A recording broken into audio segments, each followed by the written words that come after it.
Bonjour, nous sommes toujours dans la correction du CGL, le problème 3, et aujourd'hui nous regardons la question 6b. Démontrer que si alpha plus bêta est strictement plus grand que 1, la propriété P inter n'est pas satisfaite. Alors pour ça on va avoir besoin d'un petit lemme, le lemme 7, qui dit en 2 points. Le premier point qui dit que la partie entière de U plus V, c'est la partie entière de U, plus la partie entière de V, ou la partie entière de U plus la partie entière de V, plus 1. C'est un ou, hein. Mon accolade, elle veut dire ou ici. Deuxième point, il existe un entier n plus grand que 1, tel que n fois alpha plus bêta est supérieur ou égal à n plus 1. Enfin, on aura besoin de cette égalité que je vous rappelle. Le cardinal de A union B, c'est le cardinal de A, plus le cardinal de B, moins le cardinal de A inter B. Hein, si on veut le cardinal de A union B, eh ben, on peut prendre le cardinal de A, lui ajouter le cardinal de B, mais quand on fait ça, on a compté 2 fois les éléments de l'intersection, c'est pour ça qu'on le retire une fois. Quand A et B sont disjoints, eh ben, ceci vaut 0, et on obtient cardinal de A union B égale cardinal de A plus cardinal de B. Ça sera sûrement pas le cas ici. Alors on va poser grand A ronde l'intersection de E alpha dans cet intervalle. Donc ce sont tous les éléments de E alpha qui sont compris entre 1 et n moins 1. Et puis grand B ronde, ce sont les éléments de E bêta qui sont compris entre 1 et n moins 1. Alors ces deux ensembles A et B, ils vivent dans cet intervalle. Et ce qu'on va voir, c'est qu'ils sont trop gros pour ne pas s'intersecter. Alors le grand N ici, c'est le grand N qui est défini ici. Alors on y va. On part de partie entière de n alpha plus partie entière de n bêta. Alors on va utiliser le premier point du lemme. On sait que ant de U plus ant de V, c'est égal à ant de U plus V, ou c'est égal à ant de U plus V diminué de 1, si on fait passer le 1 ici. En tout cas, ant de U plus ant de V, c'est supérieur ou égal à ant de U plus V moins 1. Si bien que ant de n alpha plus ant de n bêta, c'est supérieur ou égal à ant de n alpha plus n bêta moins 1. On factorise le grand N.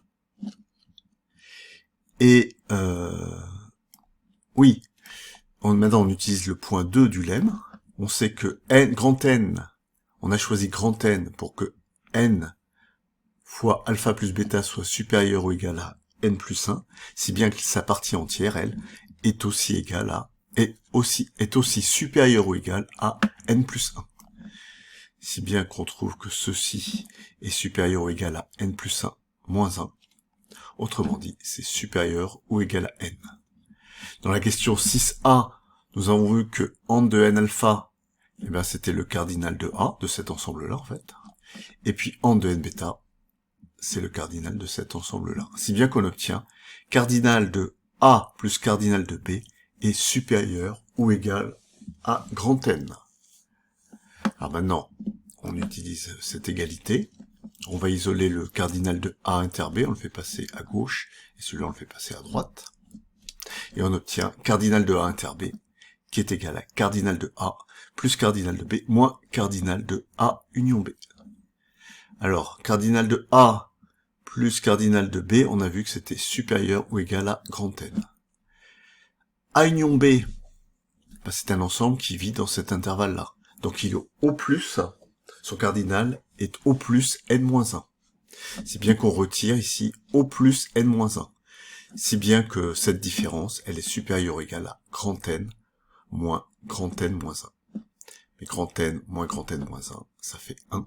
Et finalement, on obtient cardinal de A inter B supérieur ou égal à 1. Ce qui veut dire que ces deux ensembles-là s'intersectent, ont une intersection non vide. Et donc, que E alpha inter E bêta n'est pas vide. Si bien que la propriété P inter n'est pas satisfaite. Bon, je redis l'idée principale, c'est que grand A et grand B vivent tous les deux dans cet intervalle, et ils sont trop gros pour avoir une intersection vide. Ils sont en fait dans cette situation-là. Voilà. Alors il reste à parler un peu du lemme. Le lemme 7. Alors on va démontrer ce premier point-là. Ici. Alors on part de U plus V. U, bah, c'est la somme de sa partie entière et de sa partie fractionnaire. Et la même chose pour V. On regroupe les parties entières et les parties fractionnaires. Et on va distinguer deux cas. Premier cas, la somme des parties fractionnaires est comprise entre 0 et 1.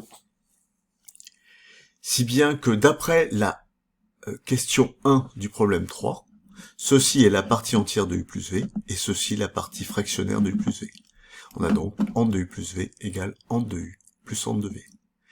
Si c'est pas le cas, si frac de U plus frac de V n'appartient pas à cet intervalle, nécessairement, il appartient à cet intervalle 1, 2. Et là, on va transformer un petit peu cette expression. On va ajouter 1 ici, et on va le soustraire ici pour maintenir l'égalité. Si bien qu'on a U plus V égale ante de U plus ante de V plus 1, plus frac de U plus frac de V moins 1. Et cette fois-ci, ce nombre-là, il est compris entre 0 et 1, puisque celui-ci est compris entre 1 et 2. D'après toujours la question 1 du problème 3, c'est la question 1 ou la question 2 ? Oui, je crois que c'est la question 1B. Bon, on va regarder. Alors.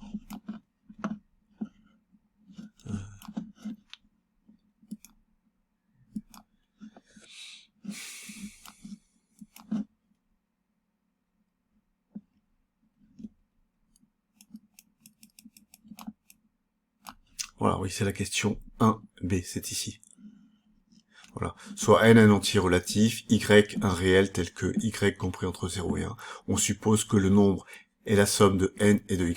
Alors, on avait montré que n c'était la partie entière et y la partie fractionnaire.